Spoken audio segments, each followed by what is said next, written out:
Just পেনে ব্যথা, আমি মারা যাচ্ছি, আমি কিছু বুঝতেছি না, আমার ভিতরে শারীরিক কোনো অনুভূতি নেই। জাস্ট আমি ওই দিন ওই মুহূর্তে বুঝতে পারছি যে রেপ বা ধর্ষণ কাকে বলে। আমার মুখ থেকে যখন মানে বলতেছি যে তার নামটা নিয়ে বলতেছি ছেড়ে দাও, এটা আমি 2-3 বার বলার পরে সে জাস্ট আমার মুখের পরে মানে টোটালি হাত দিয়ে মুখটা বন্ধ করে দিল।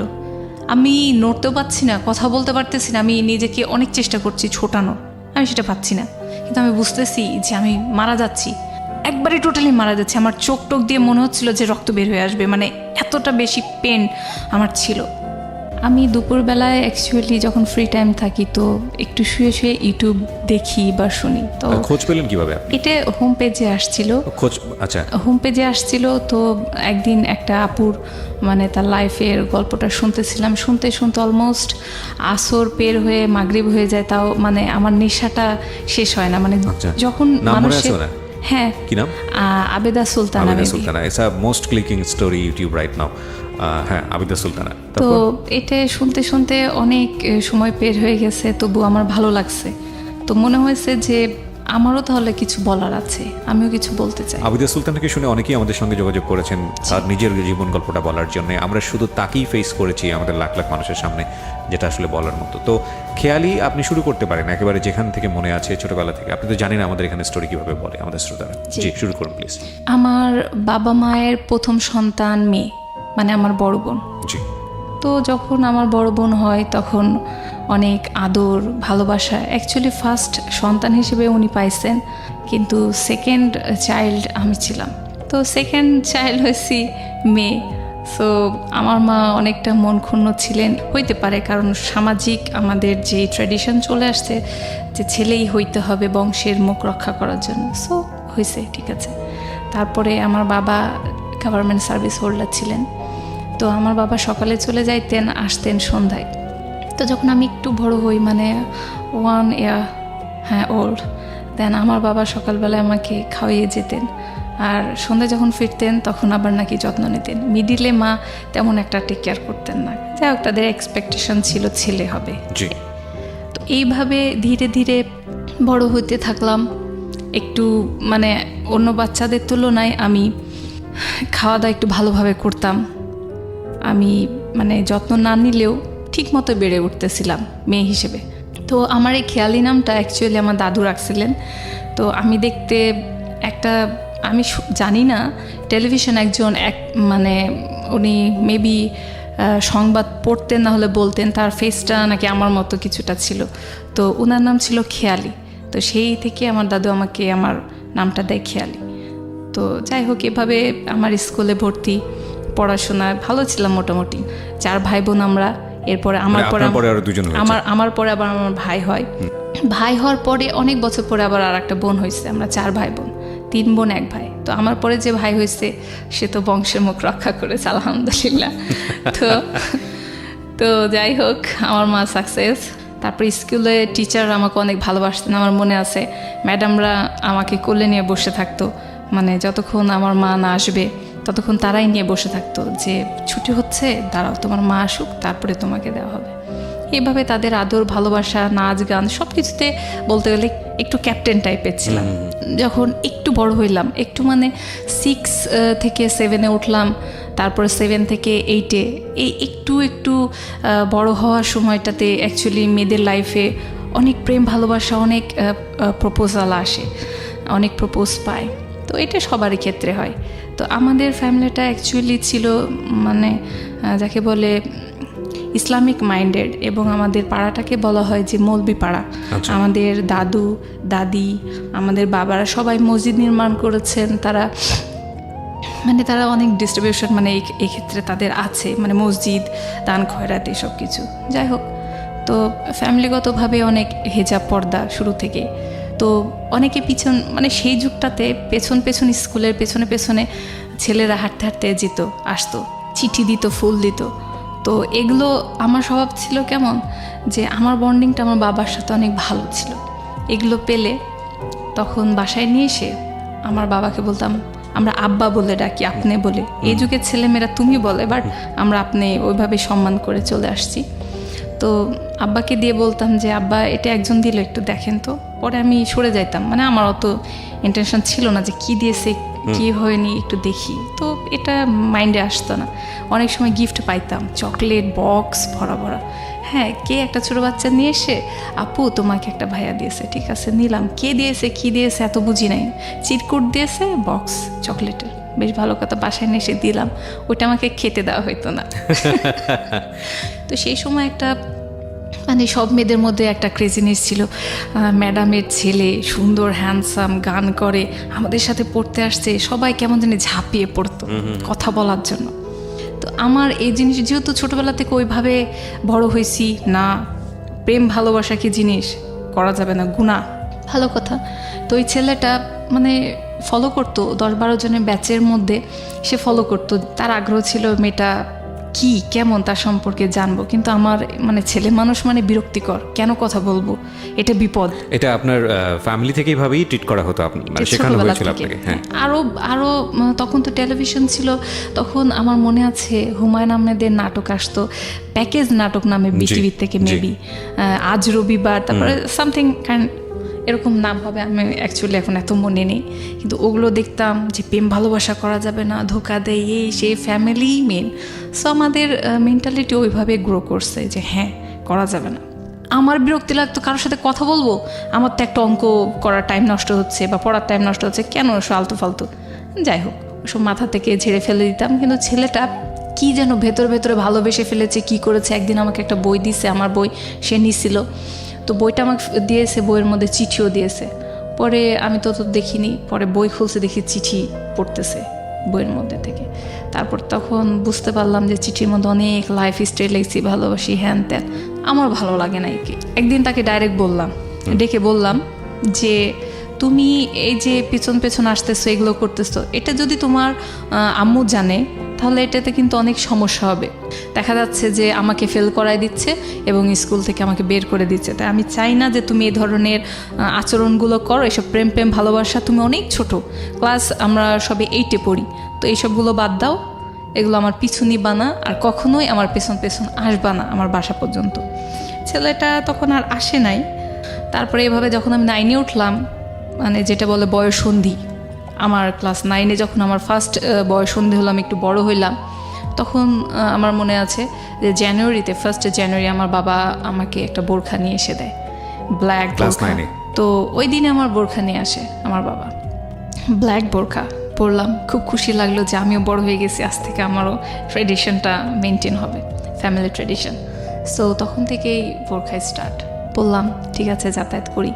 তারপরেও চোখ দেখে অনেকে বুঝতে পারতো যে এটা সেই মেয়ে। ইভেন বোরখা পরেও তেমন একটা বেনিফিট হয়নি, বরঞ্চ পিছু লাগাটা বাড়তি হয়েছে। তো এরকমভাবে পাড়াতে ছেলেরা দেখতো, যারা সিনিয়র ছেলে ছিল, মানে যে আগে কেমন ছিল, পুকুরের ওই পারে সবাই মিলে গ্রুপ করে দাঁড়ায় থাকতো, শীষ দিত, গান গাইতো, ছোট বাচ্চাদের হাতে এটা একটা গিফট, ফুল টুল পাঠাইতো। তো একদিন আমাদের বাড়ির দরজার সামনে, গেটের সামনে আমার ফুপ্পি, আমরা সবাই মিলে দাঁড়িয়েছি, বৈকাল টাইমে অ্যাকচুয়ালি দাঁড়িয়ে থাকা পড়ে একটু সময় কাটানোর জন্য, দাঁড়িয়ে রয়েছি। এই সময় দেখা যাচ্ছে একটা আইসক্রিমওয়ালা, আগে অ্যাকচুয়ালি আইসক্রিম একটা গাড়িতে করে ঘন্টি বাঁচিয়ে আছে বিক্রি হইতো, এখন সেটা খুব কম দেখা যায়, এখন পার্লার হয়েছে, আইসক্রিম পার্লার। একজনকে পাঠায় দিছে ওই পার থেকে ছেলেরা। তখন পাঠানোর পরে বলছে যে ভাইয়া পাঠাইছে এই আইসক্রিম আপুর জন্য। আমার গেছে, আমার তো শরম লাগতেছে, মেজাজ খারাপ। আমার ফুপিটা দাঁড়াচ্ছে, কয় কে পাঠাইছে? ওই পার থেকে একজন ভাইয়া, নেন আপনি দেখে নিতে বলতেন। আমার ফুপি আমাদের চাইতে বয়স অনেক বড় না, কিন্তু উনি অনেক আমাদের সাথে ফ্রি, তো আমরা বান্ধবীদের মতোই মনে করতাম। তো উনি বললেন ঠিক আছে, তাহলে তোমার এখানে কত আইসক্রিম আছে? বলছে 55টা আইসক্রিম আছে। বলছে ঠিক আছে দিয়ে যাও। বলছে সব নেবেন? কয় তোরে দিতে কইছি দিবি। আমার ফুপি কইছে। তখন সে আইসক্রিমওয়ালা ছেলেটা সবগুলো প্যাকেট বের করে প্যাকেটের মধ্যে সমস্ত ছিল দিয়ে চলে গেছে। সে ছেলেরা পুকুরের ওই পাড়ে দাঁড়িয়ে দাঁড়িয়ে সব দেখতেছে সিনারিগুলো। আমার ফুপি নিয়ে বলছে, ফুপি এটা কী করলেন? তারা তো ভাববে যে প্রেম ভালোবাসা সামথিং লাইক দ্যাট, একটা ক্রিয়েশন, একটা ভেতরে অনেক কিছু ক্রিয়েট করতেছে, তো এটা ঠিক হইল না। উনি বলতেছেন আরে চুপ থাক। তো তারপরে সেটা নিয়ে খাইছে, বিলাইছে, মানে নষ্ট করছে, তাও তাদেরকে শিক্ষা দেওয়ার জন্য। জানি না কত প্রাইস ছিল, এই গেছে। হুট করে ঈদের সময়তে, কুরবানির ঈদ, সে সময় যে কেউ বাসায় অ্যালাও, সো পাড়ার এরকম ভাইয়ারা দেখা যাচ্ছে যে দল ধরে আসছে। অ্যাকচুয়ালি এখনও মানে এই প্রেজেন্ট টাইমেও আমার মা কিন্তু বাসায় আমাদের মেহমান আসলে অ্যাকচুয়ালি আমাদের সাথে কেউ দেখা করতে পারে না, মানে ওইভাবে আমাদেরকে বড় করাই হয়নি যে আমরা যে কারোর সামনে যাব, গিয়ে সামনে দাঁড়াবো, কথা বলবো। তো ওনারা আসছেন, সেটা আপনাকে দেখলেও কিছুটা বোঝা যায়। এখানে একটা বিষয় বলে রাখি প্রিয় শ্রোতা, আমরা একটা ভিডিও আপলোড করেছি আমাদের পেজে, আপনি সেখানে আসতে পারেন www.youtube.com/RJKibriya FM, RJKEBRIA FM, ঠিক আছে, RJ Kibriya FM, এটা RJ Kibriyaর পেজ। ওখানে কি আপনি ছোট্ট একটা ভিডিও ক্লিপ পাবেন এই অনুষ্ঠানের, আর পুরো অনুষ্ঠানটি আপনি শুনতে পাবেন আমাদের ইউটিউব চ্যানেলে www.youtube.com/DFM904, মানে ঢাকা FM 90.4 নামে সার্চ দিলেই আপনি ওখানে গিয়ে আমাদের পুরো অনুষ্ঠানটা শুনতে পারবেন। হ্যাঁ বলুন, ঈদের সময়ের ঘটনা। তো মা অ্যাকচুয়ালি আমাদেরকে সামনে যাইতে দেয় না, আমিও যাই না। ভালো কথা, তারা আসছে, বেসিক্যালি তো বোঝা হয়ে গেছে কার জন্য আসছে। আমার মা কিন্তু কখনো হকচকিয়ে যায় না যে এত মানুষ আসছে, কি খাওয়াবো, কি করবো। ঠিক আছে, ওনাদেরকে বসার রুমে বসাইছেন, তারপর আমার মা তাদেরকে সবাইকে, যেহেতু মেহমান গেস্ট, অ্যাজ এ গেস্ট তাদেরকে খাতিরদারি করছে, সবাইকে পোলাও কোরমা যা ছিল বাসায় খাওয়াইছে, ইচ্ছা মতো সেমাই টেমাই খাওয়াইছে। ঠিক আছে, তারা খাইছে। পরে সবাই এখন বলতেছে ওদের ডাকেন আন্টি, আপুদের ডাকেন, সেলামি দিব। মা অ্যালাউ করতেছে না। পরে কিছু সময়ের জন্য মা বলছে যে ঠিক আছে, ওরা যখন এত রিকোয়েস্ট করছে আসো তোমরা। তারপরে আমার আম্মু আমাদের সবাইকে ডাক দিলেন। অ্যাকচুয়ালি আমরা 4 ভাই বোন ছাড়াও আমার ফুপির মেয়ে ছিল, তারপর আমার চাচির ছেলে মেয়ে ছিল। তো একই জায়গায় আমরা সবাই থাকতাম, একই পাড়াতে, বাসা শুধু আলাদা। তো সবাই আসলো, সবাইকে সিরিয়ালে মোটে আমরা 7-8 জন ছেলে মেয়ে হইলাম। তো সবাইকে সেলামি তারা দিল, এক একজনকে 100 টাকা করে। এইভাবে তাদের বলতে গেলে অলমোস্ট তাদের মানি ব্যাগ খালি হয়ে গেছে। আমার মনে ছিল যে তারা বের করে, এক সময় এমনও ছেলে আছে যে তাদের কাছে টাকা শেষ, তারপর আর এক ফ্রেন্ডের কাছে বলছে দে টাকা, দে এদের দিতে হবে। মানে নিজেদের জাহির করার জন্য তারা এই অপশনটা অবশ্যই মিস করবে না। এইভাবে তারা চলে গেল এরপরে। কিন্তু সেই সময়টাতেও বলি যে আমার ভিতরে এমন ইন্টেনশন ছিল যে তাদের দিকে তাকানো যাবে না, মাথাটা জাস্ট নিচু করে ছেলেমেয়েগুলো নিয়ে চলে যাওয়া। কখনো মনের ভিতরে এটা কখনো আসে নাই যে ছেলে মানুষ, একটা মানুষের মনের মধ্যে এই ফিলিংসটা জাগে কেমনে যে প্রেম প্রেম প্রেম করতে হবে, না, কখনো ওইভাবে আসেই নাই। আমার বড় বোন, তার বিয়ে হইল মানে অ্যারেঞ্জ ম্যারেজ, ঘটকের মাধ্যমে। ঘটক এক দাদি, পাড়াতেই এক ভাইয়া ছিলেন, কিন্তু আমরা কখনো দেখি নাই। তো তার সাথে আমার বোনের ধুমধাম করে বিয়ে হয়েছে। সেই অনুষ্ঠানেও আমি ছিলাম, মানে অনেকটা অংশে বলতে পারেন যে আমার দায়িত্ব ছিল, কারণ আমার ভাই ছোট, সে তেমন একটা কিছু বোঝে না। তো আমার মনে আছে যে গায়ে হলুদের অনুষ্ঠান থেকে শুরু করে বিয়ের ইনভিটেশন প্রত্যেকটা রিলেটিভসের বাসায় দেওয়া। বাবা একটু বয়স্ক মানুষ, পারেন নাই, আমি করছি, অনেক করছি, করে অনুষ্ঠানটা খুব সুন্দরভাবে যাই হোক হয়েছে তার বিয়েটা। তো সেখানেও দেখা গেছে যে আমার দোলা ভাইয়ের ভাই, ইমিডিয়েট মানে ছোট, সবচেয়ে ছোট, সে হচ্ছে MBBS ডাক্তার। জি। তার মেডিকেল ছিল মেবি রংপুরে। সে সেখান থেকে আসবে বলে মানে 3 মাস মানে বিয়েটা অনুষ্ঠানটা পেছানো হয়।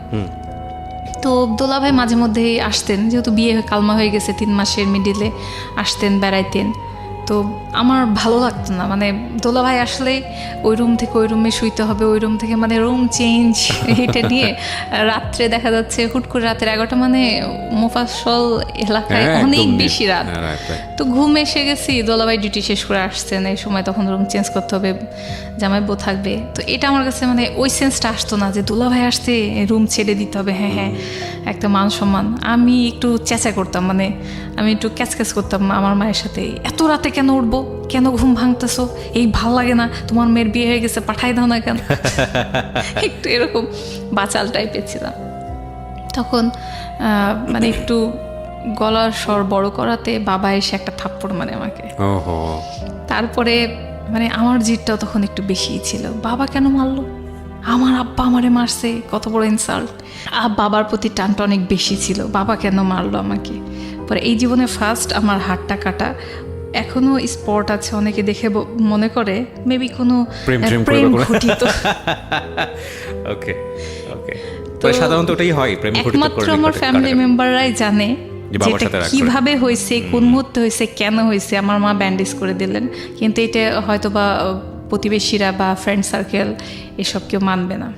তারপরে এভাবে চলতে থাকলো, শেষ হইলো 3 মাস, এভাবে চলে গেল। 3 মাস পরে অনুষ্ঠান হয়ে গেল।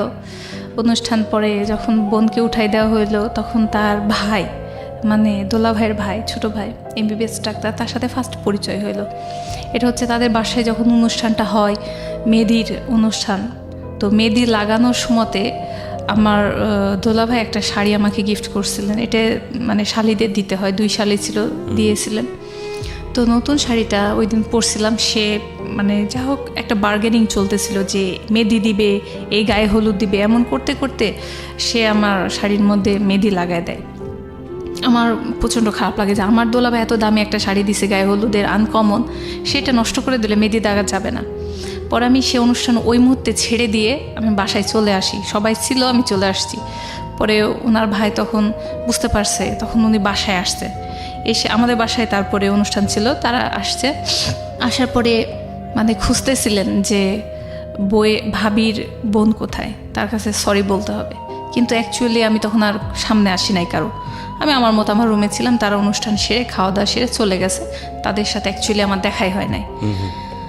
তো এভাবে বিয়ের 2-3 দিন পরে তখন দোলাভাইয়ের ভাই, ওই যে একটা গিল্টিনেস ছিল যে হ্যাঁ সরি বলতে হবে, সে বারবার আসে। তার 2 দিন পরে দেখি যে আমার বাসায় একটা গিফট আসে কুরিয়ারের মাধ্যমে, হাতের একটা ব্রেসলেট আর হচ্ছে একটা চিঠি। চিঠিতে শুরুতে নাম নেই এবং শেষেও নাম নেই, মাঝখানে কিছু কবিতার লাইন ছিল, মানে যেরকম হয় আকাশ বাতাস এইসব। তো এসব দিয়ে একটা গিফট ছিল। তো আমার বুঝতে দেরি লাগে না এটা কে পাঠাইছে। যাই হোক, তারপরে বিয়ের প্রস্তাবও আসে, মানে আমার দুলাভাইয়ের ভাইয়ের কাছ থেকে বিয়ের প্রস্তাবও পাইছে। আপন ভাই? আপন ছোট ভাই। ওকে। তারা 3 ভাই, তার মধ্যে এটা ছোট। তো তার এমবিবিএস কমপ্লিট অলমোস্ট হয়ে গেছে। ইন্টার্নশিপ করতে সে আসবে, মানে রাজশাহীতে ব্যাক করবেন। তো এটা প্রসেসিং মিডিলে ছিল।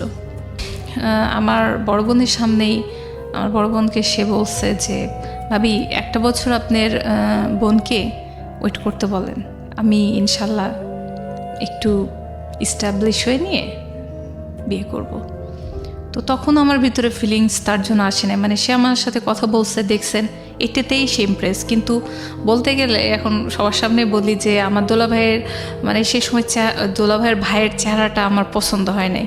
মানে হইতে পারে এমবিবিএস ডাক্তার, বাট সেজন্য ছিল না আপনার ক্ষেত্রে। না, আমার দোলাভাই অনেক সুন্দর। আমার বোন শ্যামলা হইলেও আমার দোলাভাই দেখার মতো মানুষ, যেমন লম্বা চড়া সুন্দর, একদম পাকা গায়ের রং, যাকে বলে নায়ক। আমার দোলাভাই বেশ স্মার্ট। সেই ক্ষেত্রে তার মানে এই ছোট ভাইটাই দেখতে ভালো না, অথচ তার ফ্যামিলি মেম্বার অনেক সুন্দর। তো যাই হোক, তাকে আমার পছন্দ হয় নাই। সবসময় মনে হইতো যে আমার যে বর হবে একদম হিরো হবে।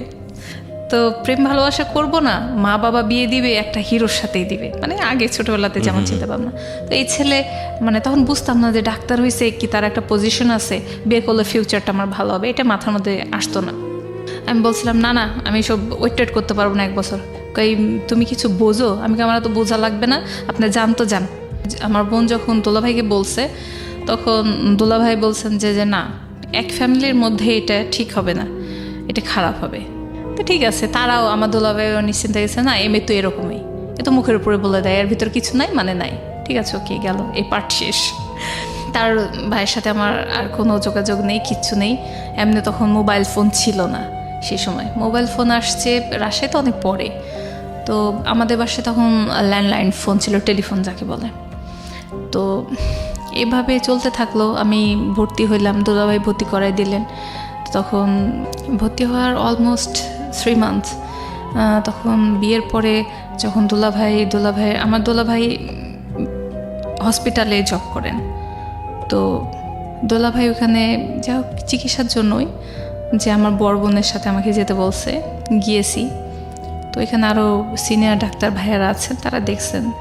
দেখে ওই যে মুখে মুখে বলে না, অমুকের শালির সাথে তমুকের বিয়ে দিলে ভালো লাগতো, অমুকের শালি এমন সুন্দর, এই ছেলেটাও তেমন সুন্দর হবে। জাস্ট মুখে মুখেই একটা ছেলের সাথে, সেই ছেলেটা ডাক্তার, বিডিএস ডাক্তার, সে রাজশাহী মেডিকেল থেকে পাশ করা। সে ছেলেটা দেখতে অনেক সুন্দর ছিল, লম্বা চওড়া, স্মার্ট, আর চেহারা নায়কদের মতনই ছিল। সে ছেলেটার সাথে মানে মুখে মুখে আমার বিয়ে তারা তৈরি করে ফেলে যে হ্যাঁ, এর শালির সাথে ওই ছেলের বিয়েটা হইলে মানে আপনার দুলাভাইয়ের সার্কেল। হ্যাঁ, আমার দুলাভাইয়ের সার্কেল, মানে এটা বড় সিনিয়র ডাক্তাররা। তো তারপরে হচ্ছে আমাকে একদিন ডাকলো মানে আমার ট্রিটমেন্টের জন্য। তো আমি গিয়েছি, জাস্ট মাগরিবের সময় হয়ে গেছে, ওই হসপিটালে সবাই নামাজ পড়েন, তো আমার জাস্ট মুখটা খোলা ছিল। তো আমি দূরে বারান্দা ছিল, করিডোর ছিল, সেখান থেকে রুম থেকে ডাক্তাররা বের হয়ে জাস্ট মসজিদে যাচ্ছে। এই সময়তে সিনিয়র ভাইয়া ছিল, উনিও ছিলেন। আমি শুধু মুখটা এভাবে বের করছিলাম, তো উনি আমাকে এক পলক দেখছেন। আমি এত দূর থেকে তাকে ভালো মতো দেখি নাই, ওনার চোখের পাওয়ার ভালো ছিল। তো উনি আমারে দেখছেন, দেখার পরে ওনার মেবি ভালো লাগছে।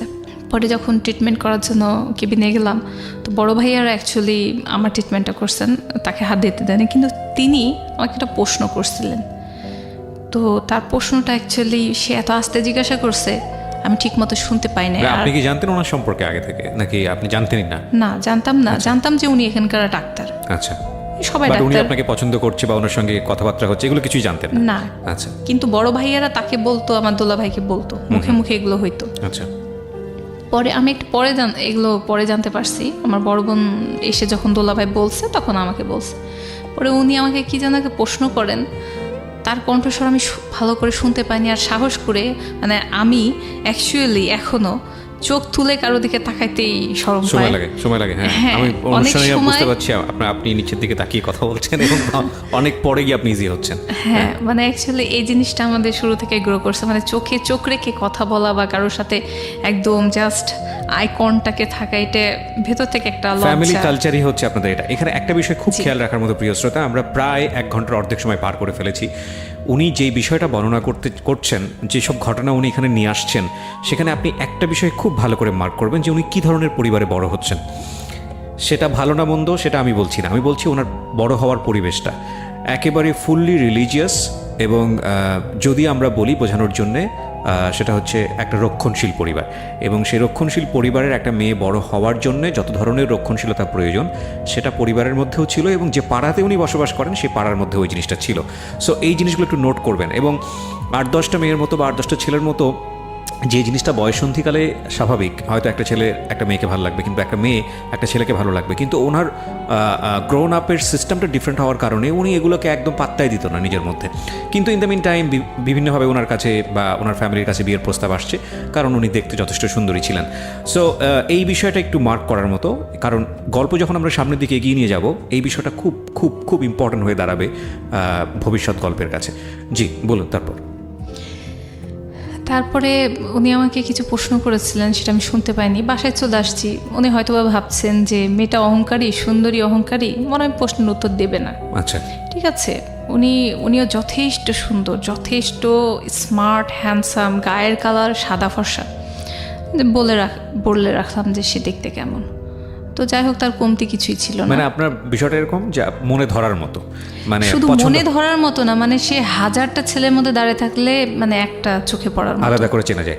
ওকে। তারপর সেখান থেকে বাসায় চলে আসা হয়েছে।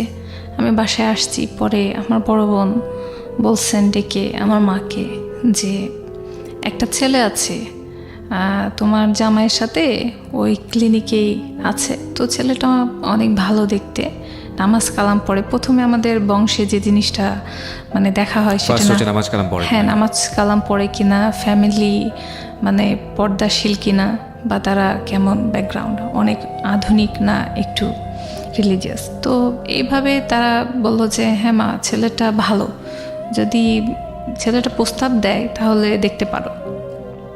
তো মা বললো যে দেখা যাক। তো মা তেমন একটা আগ্রহ দেখাইলো না, কারণ এখন তো প্রস্তাব আসেনি। ঠিক 7 দিনের মাথায় আমার দোলাভাই এসে বললেন আমার বাবাকে, আমার মাকে, যে একটা ছেলে আছে, সে আমার শালিকে দেখতে চাচ্ছে, আপনারা যদি হ্যাঁ বলেন তাহলে সে বাসায় আসবে। তো বলছে ছেলের বাসা কোথায়? তখন আমার দোলাভাই বললেন যে ঢাকায়, ঢাকার ছেলে, ঢাকার স্থায়ী। তো নামটা এখানে বলি, এলাকার নাম বললে তো সমস্যা নেই। জি শিওর। সে বিক্রমপুরের। আচ্ছা। তো বলছে বিক্রমপুর, তো আমার মারা তো ঢাকা বিক্রমপুর এত চিনবে না। তো বলছে ঠিক আছে, আচ্ছা আসুক, মেয়ে তো দেখতে আসতে যাচ্ছে, আসুক, পরবর্তীটা পরে দেখা যাবে। তো তারপরে আবার আমাকে আরেকবার মিডিলে ট্রিটমেন্ট করানোর জন্য যাইতে লাগছে। আমি গিয়েছি তার চেম্বারে। তখন এটা আমার সেকেন্ড টাইম যাওয়া। ফার্স্ট টাইমে আমি তার ফেসও দেখি নাই, তার কণ্ঠ শুনি নাই, কণ্ঠ শুনছি, তার বক্তব্য আমি বুঝি নাই। তো এবার গিয়ে চেম্বারে যখন গেলাম তখন দেখলাম যে বড় ভাইয়া নেই, ওই দিন ডিউটিতে উনিই ছিলেন। উনি আমাকে রিসিভ করছেন, তো উনি আমার ট্রিটমেন্ট করলেন। তখন উনি ওনার প্রেসক্রিপশনের নিচে তার পার্সোনাল মোবাইল নাম্বারটা লিখে দিয়েছেন। আচ্ছা। তো মোবাইল নাম্বার লিখে দিয়েছেন, তখন কিন্তু আমার মোবাইল নেই। আমাদের বাসায় আমার বাবার কাছে একটা মোবাইল সেট তখন ছিল, অনেক পুরাতন মডেল, জাস্ট মোটরোলা, আমার নামটা মনে হচ্ছে, সাদা কালার, একটা মোটা করে স্বাস্থ্যবান মোবাইল।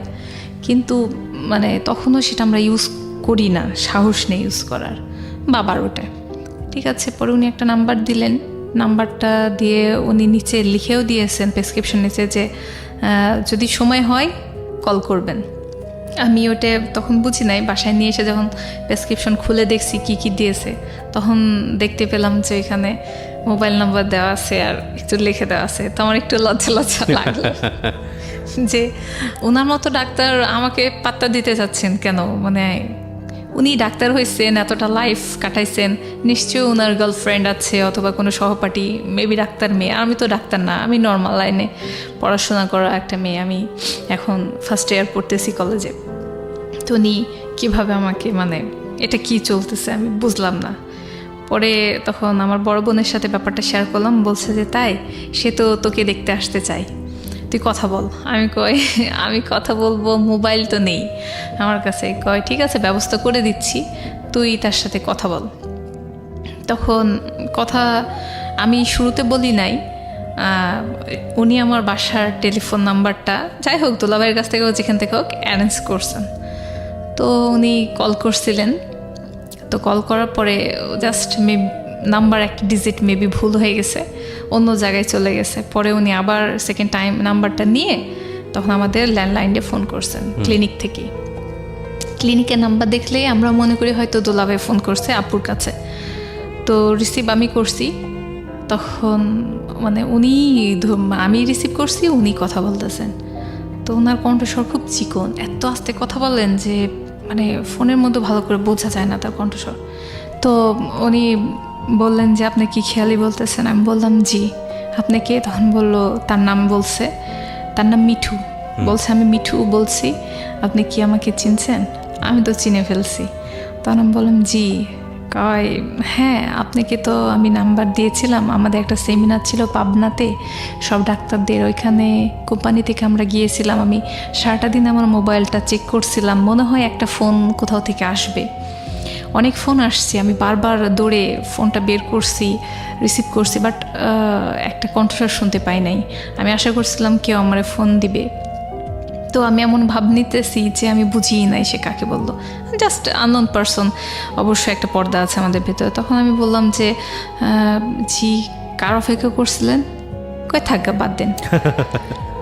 তো আমি বললাম যে অ্যাকচুয়ালি আমি তো কখনোই তাকে ফোন দিব না, এটা তো আমার মেন্টালিতে আছে যে ফোন দেওয়া যাবে না, সব পরিচিত মানুষ, প্রেম ভালোবাসা করা যাবে না, আমি কেন তাকে ফোন দেবো? কিন্তু তার ব্যাপারে আমার ফ্যামিলি কিন্তু অলরেডি আগেই রেডি হয়ে আছে যে তার সাথে আমার একটা হবে। তো তারপরে ওনার সাথে কথা হইলো অল্প কিছু সময়, নর্মাল কথা, আপনি করেই, ভাইয়া ভাইয়া করেই কথা হইলো। পরে রেখে দেওয়া হয়েছে ফোন। পরে রাতের বেলাতেও দেখতেছি যে উনি ওনার হোস্টেল থেকে ফোনটা করছেন। তো তখন মানে হোস্টেলে যে জায়গায় টেলিফোনটা আছে, যেহেতু আমার মোবাইল নেই, উনি তো মোবাইল দিয়ে কথা বলতে পারছেন না যে রুমে গিয়ে, উনি ওইখানে যেই জায়গায় দাঁড়িয়ে থেকে কথা বলতেছেন, তো ওই জায়গায় অনেক গ্যাঞ্জাম হচ্ছে। তখন আমি কিছু শুনতে পাই না, আমি বলছি কে কে বলতেছেন, গ্যাঞ্জামে বুঝতে পারি না, অনেক স্টুডেন্ট এসে দাঁড়ায় রয়েছে। তখন উনি বললেন ঠিক আছে আমি একটু পরে কল করতেছি। উনি ওই রাত্রেই দোকানে গেছেন, তখন কিন্তু দোকানে টেলিফোন থেকে কথা টাকা দিয়ে বলা যায়। তো উনি আর এক দোকানে গিয়েছেন, দিয়ে টেলিফোনে থেকে ফোন করছেন। তো কথা বলতে বলতে অনেক রাত হয়ে গেছে, অলমোস্ট 11টা 11:30, অনেক অনেক বেশি সেই সময় রাত। তো উনি অনেক কথা বলছেন, নর্মাল ভালো কথা। তো একটু ভালো লাগছে যে না, লোকটা অনেক জেন্টাল, মানে প্রেম ভালোবাসা লাভ ইউ এই সব কিছু নেই তার ভিতরে, জাস্ট সে নর্মালি সুন্দরভাবে ভালো লাগা মন্দ লাগাগুলো কথা বলতেছে, কথা হচ্ছে। তার মধ্যেই বেশি দিন হয়নি, অলমোস্ট 5 দিনের মতো কথা হয়েছে তার সাথে টেলিফোনে। তারপরেই তিনি বাসাতে আসছেন মেয়ে দেখবেন বলে, বড় ভাইয়াদের সাথে নিয়ে আসছেন, আরও সব যারা ছিলেন ক্লিনিকের উনি আসছেন আমার দুলা ভাইয়ের সাথে কথা বলে ফিক্সড করে। তো মানে ওই দিন দেখা হবে, যেহেতু উনি আগে থেকে আমাকে পছন্দ করে রাখছেন। তো আমাদের এখানে নিয়ম আছে, পছন্দ হইলে কালমাটা পড়ায় দেয়। আচ্ছা, কালমা পড়া মানে কি? আমাদের রিলিজিয়ন অনুসারে তো ওটাই তো বিয়ে, বিয়ে আক্ত বলে অনেকে, হ্যাঁ রেজিস্ট্রেশনটা পড়ে হয়। হ্যাঁ, তো আমাদের এখানে মানে কালমাটা পড়াই দিবে, মানে রেজিস্ট্রি করে কালমা পড়াই দিবে, রেজিস্ট্রি করে কালমা পড়াই দিবে। আচ্ছা, তো তারপরে উনি আসছেন, এসে হ্যাঁ অল্প কিছু মানে রিলেটিভসদের আমার মা বলছে, কারণ দুলা ভাই আগে থেকে জানেন যে পছন্দ হয়ে গেছে, একটা রেজিস্ট্রি কালমা কিছু একটা হয়ে থাকবে। তো ভেতরে এগুলো হয়েছে। তখন তো আমার মা 2জন ফুপি মেবি বাসায় ছিলেন, চাচিরা ছিলেন, দাদু বেঁচে নেই তখন, দাদি ছিলেন বেঁচে। তো যারা যারা মানে রাজশাহীতেই ছিলেন উপস্থিত, তাদেরকে বলছেন, পাড়া প্রতিবেশী অল্প কিছু বলছে, আমার দোলা ভাইয়ের মানে মানে মা যারা শাশুড়ি, তো তাদেরকে অল্প কিছু গেস্ট, তাও অলমোস্ট 20-22 জন হয়ে গেছে এদিকে। তো আমাদের বাসাতে কিছু হইলেই মানে আমরা নিজেরা ফ্যামিলি মেম্বার এত বেশি যে বাইরের মানুষদের দাঁত করা প্রয়োজন পড়ে না। আমার বাবারা হচ্ছে 9 ভাই বোন, তো 3টা ফুপি আর বাকি সব চাচা চাচিদের ছেলে মেয়ে সবাই মিলে অনেক মানুষ। তো সবাই আসার সুযোগ পায় না একদিনের মধ্যে, তো যে কয়জন আসছেন বেশ ভালো কথা। তো এইভাবে মানে একটা ছোট্ট গেট টুগেদারের মধ্যে তারা সন্ধ্যা নাগাদ চলে আসছে দেখতে। চলে আসছে, তারা তো জানে যে কালমা হবে। তো ছেলে যেহেতু বড় ভাইদের নিয়ে আসছেন, তারা তখন দেখছে, আর দেখার পরে তখন আমার দোলা ভাই বললেন যে কাজীকে ডাকেন, কালমাটা হবে, রেজিস্ট্রি হবে। তো আমি তখন সাজতেছি, মেকআপ করতেছি জাস্ট রুমের মধ্যে বসে থেকে। এখনো ছেলে মেয়ে দেখা দেখি হয় নাই, মানে আমাকে এখনো নিয়ে যাওয়া হয় নাই। তো এর মধ্যেই আমার রুমে আমার তখন এক দাদু বেঁচে ছিলেন, মানে আমার বাবার চাচা, উনি একটা মুরব্বীকে নিয়ে এসে বলতেছে এরকম ব্যাপার, এর ছেলে এই অমুক তমুক, এত দের মোহরা, তুমি কি রাজি আছো কিনা? আলহামদুলিল্লাহ। আপনি বিষয়টা একেবারেই ইনফর্ম ছিলেন না? অ্যাকচুয়ালি আমি বলতেছি যে আমি রুমের মধ্যে অলরেডি মেকআপ করতেছি, মানে আমি লিপস্টিক দিতেছি, সাজতেছি। তো এই মুহূর্তেই আমার দাদু এবং সে মুরব্বী এসে বলতেছে তুমি কবুল বলো। তো আমি বললাম যে হ্যাঁ কবুল। বলছে না আলহামদুলিল্লাহ। বললাম আলহামদুলিল্লাহ। কয় হ্যাঁ আরেকবার বলো। বললাম আলহামদুলিল্লাহ। এইভাবে মানে বিয়েটা যে 3বার আলহামদুলিল্লাহ কবুল বলার ফলে হয়ে গেছে, তখন আমার মানে নলেজে নেই, বুঝতে পারতেছি না যেটা কি হচ্ছে। পরে আমার বড় বোনকে আমি বললাম আপু এটা কি বিয়ে হলো? যে হ্যাঁ হলো। আমি কি অরিজিনাল বিয়ে হইলো? হ্যাঁ অরিজিনাল বিয়ে হইলো। আমি এটা কি সব শেষ হয়ে গেল? হ্যাঁ সব শেষ হয়ে গেল। তখন আমি বলতেছি যে এইটুকুই বিয়ে ছিল? আপু আমি তারপর আবার জিজ্ঞেস করছি আপু এটা কি ওই যে সারা জীবন হাজব্যান্ড ওয়াইফ থাকে সেই বিয়েটা হইলো? বলছে হ্যাঁ বাবা এটা সেই বিয়েই হলো। আমি আমার বিয়ে হয়ে গেছে, আমি ম্যারেড। হ্যাঁ। আমি বলতেছি আমার বিয়ে হয়ে গেল, আমি বুঝলাম না কই ধুমধাম হইলো না কি ছিল না, আমি কেবল রুমের মধ্যে সাজতেছি, এটা কেমনে বিয়ে হইলো? তারপর আমাকে সিগনেচার মেবি পরে করাইছিলেন, তখন সিগনেচারটা মেবি আধা ঘন্টা পরে মেবি করছিলাম, আমার ঠিক মনে নেই অত। আমাকে তখন নিয়ে যাওয়া হলো। তো আমি মানে বিয়ে হওয়ার পরে গিয়ে আপনাকে ছেলের সামনে নিয়ে যাওয়া? হ্যাঁ। ওকে। তো সবাই নিচে যখন গেস্টরা পাড়া প্রতিবেশীরা সবাই দেখতেছে কথা বলতেছে, তখন আমাকে একবার দেখে যায় আর জামাইকে আর এক রুমে রাখা হয়েছে, ছেলেদেরকে সেপারেট রুমে। তো তাদেরকে দেখে দেখে আসে, মানে ছেলেকে একবার দেখে দেখে আসে, মেয়েকে আর এক রুমে এসে দেখে। দিয়ে ছোটো বাচ্চারা বলতেছে বা অন্য বাচ্চারা জামাইয়ের কাছে গিয়ে বলতেছে, দেখো জামাইটা মেয়ে মানুষের মতো লাজুক বসে রয়েছে আর মেয়েটাই হাসতেছে কথা বলতেছে যেন সেই ছেলে। মানে আমি এত বুঝতেছি না বিয়ে কি হইলো, মানে কি শরম পাইতে হবে এটা আমার ভেতরে নেই তখন, একদমই ছেলে মানুষ। তো এভাবে হইলো, বিয়ে হয়ে গেল। বাস আধা ঘন্টা 1 ঘন্টা পর যখন আস্তে আস্তে মেহমান চলে যাওয়া শুরু করলো, তখন আমার এক দাদি এক ফুপি বলছে, চল তোকে এবার জামাইয়ের কাছে নিয়ে যায়। জামাইয়ের সামনে নিয়ে গেল, নিয়ে বসলাম, দুইজনা পাশে বসছে। দেখতে পাচ্ছি যে একটা, আমার মনে আছে এখনও, সে একটা ঠিক আপনার মতো কালার একটা শার্ট পরে আছে, খয়েরি কি এটা খয়েরি না চকলেট কালার, যাই হোক এরকম একটা কালারের শার্ট, ব্ল্যাক প্যান্ট পরে সে বসে রয়েছে বেডের উপরে। তো আমিও তার পাশে গিয়ে তাকে আমাকে বসাই দেওয়া হলো তার পাশে। তখন আমি বুঝতেছি না এবার নেক্সট কি করব, কি বলবো, তার সাথে কিভাবে কথা শুরু করব। তার সাথে তো ফোনে কথা হয়েছে, সেটা আলাদা, ফেস টু ফেস আমাদের কথা হয় নাই। তো আমার খুব মানে লজ্জায় লাগতেছিল। পরে তখন আমার দোলাভাই বললেন যে আজকে যখন কালমা হয়ে গেছে, বিয়ে যখন হয়ে গেছে, তখন জোড়া ভাঙা যাবে না। মানে আমাদের দেশে এটা চাল, যেইভাবে হোক বিয়ে তো হয়েছে, আজকেই হোক আর কালকেই হোক, মানে একদিনের জন্যই হোক বিয়ে হয়েছে, জোড়া এক রাতের জন্য হলো ভাঙা যাবে না, জামাইকে থাকতে হবে। তো জামাইকে থাকতে হবে ঘরের মধ্যে, মানে বাসার মধ্যে কেমন পরিবেশ। তো আমার দোলাভাই বললেন যে, মানে আমার বাবা মায়ের সাথে কথা বললেন যে আমি তাদেরকে একটু গিফট করি। গিফট কেমন, যে তাদেরকে হুট করে যেহেতু বিয়ে হয়েছে, বাসর টাসর সাজানো হয় নাই, কিছুই হয় নাই, রুম নর্মালি, বলছে যে তাহলে আমি একটা হোটেলে তাদেরকে একটা সুইট বুক করে দিই, তারা আজকে ওইখানেই নাইট স্পেন্ড করুক, এটা ভালো দেখা যায়, পরে সকালে নাহলে বাসায় ফিরবে। তো তারপরে আমি তো এত কিছু ভালো বুঝতেছি না, বড়রা যা করতেছে করতে থাকুক, উনিও জামাই মানুষ। হ্যাঁ, কিন্তু একটা বিষয় বোধহয় আপনার এখানে বলতেই হবে, সেটা হচ্ছে আপনি তো তাকে মন থেকে রিসিভ করেছেন, কজ আপনার যে হিরো যেই ড্রিমটা ছিল, সেটা তো আপনি দেখলেন যে না, সে সব দিক থেকেই পারফেক্ট, হ্যাঁ, আর ফ্যামিলিগতভাবে হয়ে গেছে সবকিছু, এবং ফ্যামিলিগতভাবে। So you are happy, of course you are happy, definitely happy, first love, first man. হ্যাঁ, সেটাই, সব দিক থেকেই পারফেক্টলি ছিল, ফার্স্ট পুরুষ আমার জীবনে, সে যে আমার কেনি আঙ্গুলটা টাচ করলে সে মুহূর্ত করে নাই, করলে সেই করবে। জাস্ট একটা মনের মধ্যে এক্সাইটমেন্ট, বিয়ে হয়ে গেল, ওয়াও, মানে একটা পুরুষ সত্যি আমার বিয়ে গেছে না, আমি একটা ঘোরের মধ্যে আছি, মানে আমার জীবনে একটা পুরুষ শেষমেশ আসছে, তো এটি আমার প্রেমিক হবে। তো যাই হোক, আমাদের একটা হোটেলে বুকিং দেওয়া হলো, সেটা রাজশাহীর মধ্যে। পরে আমরা ওইখানে গেলাম, আমি আলাদাভাবে গেলাম, উনি আলাদাভাবে গেলেন, ওনার সাথে ওনার ফ্রেন্ড সার্কেল ছিল। তো সেই ফ্রেন্ডরা ছেলেদের এখন গিফট টিফট অনেক কিছু দিছে, খাবারের জন্য অনেক ফ্রুটস নিয়ে আসছে বাজার থেকে, ফুল টুল নিয়ে এসে যেভাবে বাসর টাসর সাজানো দাও হোটেলের রুম, তারা 1 ঘন্টার মধ্যে মানে হোটেল কর্তৃপক্ষে সাজাই দিছে। ঠিক আছে, আমরা পরে ওইখানে রাতে থাকলাম। তো আমার দোলাভাই বললেন যে ও ছোট মানুষ, ও যখন এখানে আসে, তো আমার বাবা বললো যদি থুয়ে চলে আসবে, এটা তো ঠিক না। তখন বলছে ঠিক আছে বাবা, আমিও এখানে থাকতেছি। আমার দোলাভাই পাশে একটা রুম নিয়ে বোনা দোলাভাই থাকলেন। তো আমরা এক রুমে, তার এক রুমে। তো আমাদের রুমে যেহেতু অনেক বাসর টাসর সাজানো হয়েছে, তো উনি আমার বেডে বসে থেকে টেলিভিশন দেখতেছেন, হোটেল রুমে টেলিভিশন, উনি একটা সিনেমা দেখতেছেন। তো অলমোস্ট সিনেমা দেখতে দেখতে অনেক রাত হয়ে গেছে, প্রায় 1-1:30 বাজে, অনেক রাত হয়ে গেছে। তো সেই বাসরাত এত প্রতীক্ষার পর জীবনে আসলো। উনি পাশে বসে থেকে টেলিভিশন দেখতেছিলেন, আমিও চুপচাপ বসেছিলাম।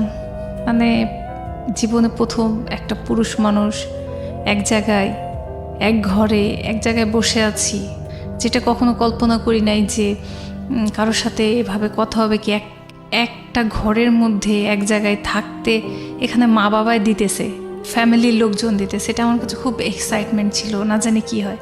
আর মিডিল একটা কথা বলে রাখি, আমার বিয়ে হয় 2004-এ, তো এটা অক্টোবর ছিল, বেশ ঠান্ডা রাজশাহীতে পড়ে গেছে সেই সময়। তো এই সময়টার মধ্যে শীতের রাত আর হচ্ছে অক্টোবরের মাস, সব মিলিয়ে একটু পরিবেশটা অন্যরকম ছিল। রোমান্টিক এনভায়রনমেন্ট আপনি যেটা বলতে সব যাচ্ছেন, মিলিয়ে বিয়ের এনভায়রনমেন্টটা মৌসুম যেটা হয় আর আর কি। ভয়ে হয়তো বা একটু বেশি ঠান্ডা কাঁপুনি লাগছিল। ঠান্ডা লাগতেছিল। সেই সময়তে ফেসবুক আইডি কি জিনিস ছিল না, হয়তো বা ছিল, আমাদের কাছে ছিল না, আর পার্সোনাল মোবাইল ছিল না। সো ইন্টারনেট কি জিনিস, বা এখানে বলে রাখি যে এই যুগের ছেলেমেয়েরা অনেক বেশি অ্যাডভান্স মানে বোঝে। আপনি যেটা বোঝাতে চাচ্ছেন যে আসলে রিলেশনশিপের ক্ষেত্রে কি হয় এই বিষয়গুলো সম্পর্কে আপনি আপডেটেড ছিলেন না, জি। রাইট? অনেকেই প্রশ্নটা করে, তুমি একটা ম্যাচিউর মেয়ে, Honours-এ কলেজ, পড়ছো। হ্যাঁ তুমি ফার্স্ট ইয়ারে উঠছো, তোমার তো এসব জানার কথা। হ্যাঁ আমি টেলিভিশনে দেখছি বিয়ে বর বউ কি করতেছে, কিসিং পর্যন্ত সিন হয়, তারপর লাইট অফ হয়ে যায়, তো আপনার ধারণা ছিল ওটুকুই হচ্ছে এটুকুই হবে। তো আমার একটা আইডিয়া ছিল নায়ক নায়িকা গল্প করবে, বা রোমান্টিক এনভায়রনমেন্ট, গান বাজবে, বা ব্যাকগ্রাউন্ডে অনেক কিছু চলবে, দুজনের মধ্যে অনেক কিছু হবে, সেরকম কিছুই হয়নি। উনি জাস্ট বসে সোজাসুজি টেলিভিশন দেখছেন, একটা মুভি দেখতেছেন, মনে হচ্ছে মুভিটা এমন কিছু, জীবনের সব কিছু ওইটাই, মানে এত কনসেন্ট্রেশন দিয়ে। এত কনসেন্ট্রেশন, চুপ করে আছে উনি, আমি পাশে একটা মেয়ে মানুষ স্টিল বসা, মানে আমি চাচ্ছি যে সেই রকম চোখে চোখ দিয়ে ঘুমটা ওঠানো বা সামথিং লাইক দ্যাট, যেটা আপনি চিন্তা করেছেন। হ্যাঁ মুভিতে দেখছি যে এমন কিছু হয়, এইভাবে জামাই আসবে, ঘুমটা উঠাবে, কথা হবে, হাসা হবে, আই কন্টাক্ট হবে, নাথিং লাইক দ্যাট, ওরকম কিছুই হয় নাই। জাস্ট উনি বসে বসে টিভি দেখতেছেন, আমি পাশে বসে আছি। আচ্ছা হইল, কিছুক্ষণ পরে লাইট অফ হয়ে গেল। লাইট অফ হলো, তারপর আর কি হইলো, আমি আমার মানে ওটে চোখের সামনে জিনিসটা অন্ধকারের মধ্যে কি হয়েছে আমার, সেটা আমি ছবিটা বলতে পারতেছি না, কিন্তু আমার অনুভূতিতে হচ্ছে যে একটা মানুষ, কোনো কথা নেই, আমি কি পছন্দ করি, আমি কি লাইক করি, গল্প মিষ্টি মধুর, I love you then I like you, nothing like that. শুধু অন্ধকারের মধ্যে মনে হচ্ছে যে একটা মানুষ direct without any conversation he just start that kissing. আমি কিসিং বুঝি না সেই সময়, মানে লাইফে কখনো কিস বাচ্চাদের সঙ্গে হয়েছে, বাট একটা পুরুষের সাথে, পুরুষের সাথে কিস কি জিনিস আমি বুঝি না, একটা ফেস আমি দেখতে পাচ্ছি না, কিন্তু একটা মানুষ মানে আমার উপরে ঝাঁপাই পড়ে কি যেন করতে চেষ্টা করতেছে সে। আমার ফিল হইলো যে আমাকে কেউ মেরে ফেলতেছে, মানে আমি জাস্ট পেনে ব্যথা আমি মারা যাচ্ছি, আমি কিছু বুঝতেছি না, আমার ভিতরে শারীরিক কোনো অনুভূতি নেই। জাস্ট আমি ওই দিন ওই মুহূর্তে বুঝতে পারছি যে রেপ বা ধর্ষণ কাকে বলে। আমার মুখ থেকে যখন মানে বলতেছি যে তার নামটা নিয়ে বলতেছি ছেড়ে দাও, এটা আমি 2-3 বার বলার পরে সে জাস্ট আমার মুখের পরে মানে টোটালি হাত দিয়ে মুখটা বন্ধ করে দিল। আমি নড়তেও পারছি না, কথা বলতে পারতেছি না, আমি নিজেকে অনেক চেষ্টা করছি ছোটানো, আমি সেটা পাচ্ছি না, কিন্তু আমি বুঝতেছি যে আমি মারা যাচ্ছি, একবারে টোটালি মারা যাচ্ছি। আমার চোখ টোক দিয়ে মনে হচ্ছিল যে রক্ত বের হয়ে আসবে, মানে এতটা বেশি পেন আমার ছিল। আমার মুখটাও চেপে ধরা হয়েছে। আমার স্পষ্টভাবে মনে আছে সেই সময় মনে হচ্ছিল যে আমার মা বাবা কি এটা মানে বিয়ে, আমাকে এই জন্য বিয়ে দিল, এটাই সেই ফার্স্ট নাইট, এটাই সেই বাসরাত, এটাই সেই গান বাজনা বাজা, এই সেই পুরুষ মানুষ লাইফে আসা, এটাই প্রেম, এটাই ভালোবাসা, দরকার নেই। মানে আমার খুব খারাপ লাগতেছিল, আমি ভেতরে টোটালি কাঁদতেছিলাম যে এটা কি হচ্ছে আমার সাথে। তারপরে আমার কণ্ঠস্বর মেবি পাশের রুম থেকে আমার বন্ধুলা ভাই শুনতে পেয়েছে। ইট ওয়াজ লাউড। ইট ওয়াজ লাউড। তো আমার বোন কিছুক্ষণ পরে আমার রুমে এসে নক করতেছে, বলছে একটু খোলতো। আমি বলি কী হয়েছে আপু? তখন বলছে কিরে তোদের মধ্যে কি ঝগড়া হচ্ছে, কিছু হচ্ছে? আমি কই না তো। বলছে যে অনেক শব্দ হচ্ছে, এই রুম পর্যন্ত আসতেছে, তুই কি চিল্লাচিল্লি করতেছিস? আমি কই না আপু কিছু হয়নি, আজ আমাদের বিয়ে কেন ঝগড়া হবে? আচ্ছা ঠিক আছে। আমার বোন চলে যায়। পরে এরকমভাবে রাতটা কাটছে। হি ওয়াজ ডক্টর রাইট? সে ডাক্তার ছিল। ওকে, এটা আমি আরেকবার একটু আপনাকে মেনশন করলাম। ওকে ফাইন, হ্যাঁ বলে দেন আপনি, হ্যাঁ প্লিজ কন্টিনিউ করেন। তো তারপর সকাল হলো, পরের দিন সকালে উনি ওনার ক্লিনিকে, উনি হসপিটালেও যাইতেন ক্লিনিকেও যাইতেন, তো সকালে ওনার ডিউটি হসপিটালে ছিল, উনি চলে গেছেন। তো আমরা সবাই বাসায় চলে গেলাম, উনি হোটেল থেকে হসপিটালে চলে গেলেন, আমি আমার বন্ধুলাভাইয়ের সাথে বাসায় চলে আসছি, আমার বোনের সাথে বাসায় চলে আসছি। তো বাসায় আসার পরে আমার ফিজিক্যাল কন্ডিশন এমন ছিল আমি সোজায় দাঁড়াইতে পারতেছিলাম না। তো বাসার যে আমাদের একটা দাদি ছিলেন কাজে, তাকে দাদি বলতে ডাকতাম, সে বলছে তোর কী হয়েছে, তোর পা কাঁপতেছে কেন? আমি কই না ওই হচ্ছে একটু পড়ে গেছিলাম, সিঁড়ি দিয়ে পড়ে গেছিলাম। কথাটা বলে আমি জাস্ট রুমে চলে আসছি, এসে কোনো রকমে শুধু আমার মায়ের বেডের উপর শুয়ে পড়ছি। শুয়ে পড়ছে, আমার মা দৌড় দিয়ে আসছে, এসে আমার পুরো শরীর থরথর করে কাঁপা দেখে আমার মা বলতেছে কি হয়েছে। তারপর আমি বললাম মা আমার শরীর খুব খারাপ লাগতেছে। আমি তখন কেঁদে দিয়েছি, আমি বলতেছি মা আমাকে একটু পানি দাও। মা পানি নিয়ে এসে দিয়েছে, তখন আমার ভেতর থেকে কথা বের হচ্ছে না। আমি তখন বলতেছি মা আমার খুব খারাপ লাগতেছে। মা কয় কি হয়েছে বল। আমি বুঝি না যে কতটুকু ঢাকতে হবে, কতটুকু বলতে হবে। আমি আমার মাকে কিন্তু A to Z বলছি। ওকে, আমার যে মুখের উপর হাতটা চেপে ধরা হয়েছিল এটাও বলছি। মা একটু হয়ে গেছেন, shocked, like she was shocked. মানে তিনি এটা এক্সপেকটেশন করেননি যে আমি সব কিছু খুলে এভাবে বলে দিব আর উনি এটা শুনবেন, কারণ উনি অভিজ্ঞ একটা মানুষ। উনি আমাকে ফট করে উনি পেছনে একটু সরে গিয়ে দাঁড়িয়ে থেকে ওনার চোখগুলো একটু বড় বড় হয়ে গেল এবং ওনার মুখ দিয়ে বের হইলো, মনে হয় আমরা ছেলেটা ভালো ছেলে চয়েস করতে পারলাম না, মনে হয় ভুল হয়ে গেল কোথাও। প্রথম দিনই উনি এই কথাটা বললো। পরের দিন সকালে এই কথাটা ওনার মুখ দিয়ে এখানে আমার দুটো বিষয় একটু বলা দরকার প্রিয় শ্রোতা, যেটা আমি শুরুতেই আপনাদেরকে একটু ইন্ট্রোডাকশন দিয়েছিলাম যে ডোন্ট অ্যাজিউম, কজ আমাদের জায়গা থেকে এই বিষয়গুলোকে ট্যাবু মনে করা হয়, এগুলোকে ডিসকাস করা অনুৎসাহিত করা হয় এবং এটাকে রেডিও টেলিভিশন বা অন্যান্য জায়গাতে নিয়ে আসাটাকে অনেক বড় রকমের ভুল মনে করা হয়। এবং আমরা আজকে যে নারীবাদী কথাবার্তা শুনি, প্রয়োজন আছে অবশ্যই অফকোর্স, এবং নারীর মুক্তির যেসব কথাবার্তা শুনি সেগুলোর প্রয়োজন আছে। আমরা খুব বেসিক জায়গাতে আছি, নারী স্বাস্থ্যের ব্যাপারে কথা বলি, মাতৃস্বাস্থ্যের ব্যাপারে কথা বলি, এবং একই সাথে আমরা একটা নারীর অধিকারের জন্য ডিসিশন মেকিংয়ের জায়গাটাতে যে ধরনের অধিকার তাদের পাওয়া উচিত সেগুলো নিয়ে আমরা কথা বলি। এবং অবশ্যই সেদিক থেকে বাংলাদেশ অন্যান্য দেশের রোল মডেল হয়েছে এবং সেজন্য সরকারকে অনেক বেশি ধন্যবাদ জানাতে হয় যে না, তারা যুগোপযোগী ভূমিকা রেখেছেন। কিন্তু একটা নারী একটা সংসারের জন্য যত বড় স্যাক্রিফাইস করেন, একটা সংসারের জন্য তিনি সারাটা জীবন জুড়ে, আমি এরকম অনেক নারীর গল্প জানি যারা অনার্স মাস্টার্স পর্যন্ত করেছেন, দেশে তো দূরের কথা, ঢাকা বিশ্ববিদ্যালয় তো দূরের কথা, বিদেশ থেকে পড়াশোনা করে এসে সে কোনো জবে যাননি, শুধু সংসারের জন্য নিজের জীবনটা শেষ করে দিয়েছেন, ছেলে মেয়েদেরকে মানুষ করার জন্য শেষ করে দিয়েছেন। এই নারীর যে পরিবারের প্রতি ত্যাগ, পরিবার তথা সমাজ তথা রাষ্ট্রের জন্য ত্যাগ, সেই ত্যাগের মূল্য আর্থিকভাবে নিরূপণ করা অসম্ভব। কিন্তু এই যে স্বপ্নের যে একটা অপমৃত্যু, দেখুন এরকম একটা মানুষ, এই মেয়েটার কথা যদি আমি বলি, খেয়ালি, সে আপনি তার বড় হয়ে ওঠা এবং তার চাইল্ডহুড এবং তার যে সার্কেল, তার যে পারিবারিক ব্যাকগ্রাউন্ড, তার যে রিলিজিয়াস ইন্টেনশন, তার যে রিলিজিয়াস প্র্যাকটিস, সব জায়গাটা থেকে আপনি তাকে কোনোভাবেই আঙ্গুল তুলতে পারেন না। এবং তার মনের মধ্যে সেই যে কি বলা যেত রাজকুমারের প্রতি প্রতীক্ষা, সেটাকেও আপনি পুত পবিত্রই মনে করতে পারেন। কিন্তু রাজকুমার তার জীবনে আসলো এবং প্রথম রাত, একটা কথা আছে, first sight is the last sight, প্রথম দর্শনই শেষ দর্শন। প্রথম দিনই যে অভিজ্ঞতার মুখোমুখি হলো, এটা কয়জন মানুষের ভুলের কারণে? এটা আমি মনে করি বেশ কয়েকজন মানুষের ভুলের কারণে। প্রথম ভুলটা তার পরিবার থেকে, এবং যেই মা চোখ বড় করে পিছন দিকে চলে গেলেন, বা তার একটা বড় বোনও ছিল, তারা যদি তাকে একটু বেসিক এডুকেশনটা দিতেন, যেটা আমাদের ধর্মেও পারমিট করা হয়। হ্যাঁ, আমি কিন্তু এখানে ধর্ম বহির্ভূত কোনো কথা বলছি না, আমাদের ধর্মে অনেক বেশি পারমিট করা হয় এবং সুস্থ উপায়ে তাকে এইসব বিষয়ে জ্ঞান দেওয়ার জন্যে, এবং সেটা তিনি দেননি, পরিবারের কেউ দেননি। সো এটা একটা বড় রকমের ভুল। দ্বিতীয় ভুলের জায়গাটায় আপনি আসেন, এটাকে আপনি কীভাবে কনসিডার করবেন? দেখুন, সে একজন ডক্টর এবং সে এক্সপেক্টেডও ছিল তার জীবনে, কিন্তু এই ভদ্রমহিলা এক্সপেক্টেড ছিল, যে কারণে ফোনে কথাবার্তা হয়েছে, চেয়েছে, বিয়ে শাদী করেছে। তো এতটুকু পরিমাণ কনভারসেশন তো তাদের মধ্যে হতেই পারতো। আর যদি নাই হয়ে থাকে, যদি বুঝলাম যে ঠিক আছে সে অনেক বেশি হেজিটেশন ফিল করতেছে এবং সেই হেজিটেশনের জায়গাটা থেকে মেয়েটাকে সে রিসিভ করতে পারছে না, ঠিক আছে, তারপরে হয়তো বা সে ভুল করে এরকম একটা কাজ করে ফেলেছে, তাহলে এই লম্বা সময় ধরে বারবার হোল নাইট, এবং তার তো একটু হলেও ওই জায়গাটায় নিজেকে সংবরণ করাটা উচিত ছিল। তো সব কিছু মিলিয়ে যে ঘটনাটার যে রেজাল্টটা দাঁড়ালো, সেটা হচ্ছে একটা মেয়ে সুস্থ উপায়ে বা যে কোনোভাবেই হোক বড় হওয়া, এবং তার জীবনের যে চরমতম একটা স্বপ্ন, সেই স্বপ্নের মারাত্মক রকমের অপমৃত্যু। এবং এই অপমৃত্যুর কফিনে পেরেক মারল হচ্ছে পরের দিন সকালবেলা তার মা, এবং যখন সে এক ধাপ পিছিয়ে গিয়ে বলল যে আমরা মনে হয় ভুল ছেলেটাই চয়েস করলাম, এটা তো তার মেয়ের মনের মধ্যে আরও বড় সন্দেহ তৈরি করবে, রাইট?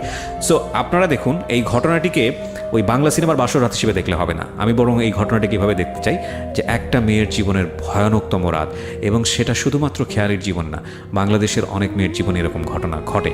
এবং আমরা মনে করি এই বিষয়গুলো নিয়েও আমাদের সচেতন হওয়ার প্রয়োজন আছে, কারণ সুস্থ সম্পর্কের ক্ষেত্রে প্রত্যেকটা বিষয়েরই সুন্দর বিন্যাস প্রয়োজন। জি, আমরা যেখানটায় ছিলাম, আমি সেখান থেকে আবারও ফিরে আসতে চাই। আপনি আপনার মা এরকম একটা কথা বলে থাম করে পিছিয়ে গেলেন, তারপর? সেদিনটা এভাবে কেটে গেল অসুস্থতার মধ্যে শুয়ে থেকে। তো ঠিক সেদিন রাত্রে আমি ওনাকে ফোন করছি, নিজে থেকেই টেলিফোনে ফোন করছি ওনার চেম্বারে। আমার সমানে ব্লিডিং হচ্ছিল শরীর থেকে। মানে আমি 5 ফিট 5 ইঞ্চি, সেই হিসাবে আমার ওয়েট ছিল 45 কেজি। তো আমার এত ব্লিডিং হচ্ছিল, আমি তাকে ফোন করলাম যে তুমি আমাকে ডাক্তারের কাছে কি নিবা না? উনি ডাইরেক্ট বললেন, আমার কথাটা স্পষ্টভাবে মনে আছে, একটা পড়া মুখস্থ করার মতো, আমার আজও মুখস্থ আছে কথাটা তার। সে বলছে আমি কিচ্ছু জানি না, কেন হয়েছে কি হয়েছে আমি কিচ্ছু জানি না, আমি এসবের রেসপন্সিবল না, আমি এসবের জন্য আমি মোটেও রেসপন্সিবল না, কি হয়েছে আমি জানি না, কেন ব্লিডিং হচ্ছে আমি জানি না।